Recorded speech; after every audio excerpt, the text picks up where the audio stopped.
السلام عليكم ورحمة الله وبركاته. أهلا بكم في فيديو جديد على قناة ترند اليوتيوب 2.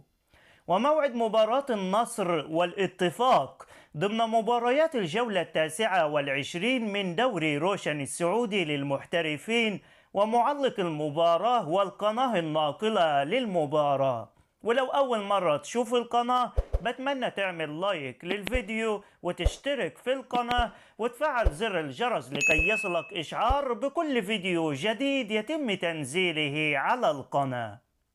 وموعد المباراة يوم السبت 27 مايو 2023 الساعة 9 مساء بتوقيت مكة المكرمة على استاد الأمير محمد بن فهد. معلق المباراة جعفر الصليح، وسوف يتم بث المباراة على قناة SSC إكسترا الأولى. وفي نهاية الفيديو بتمنى تعمل لايك وتشترك في القناة وتكتب توقعاتك لنتيجة المباراة.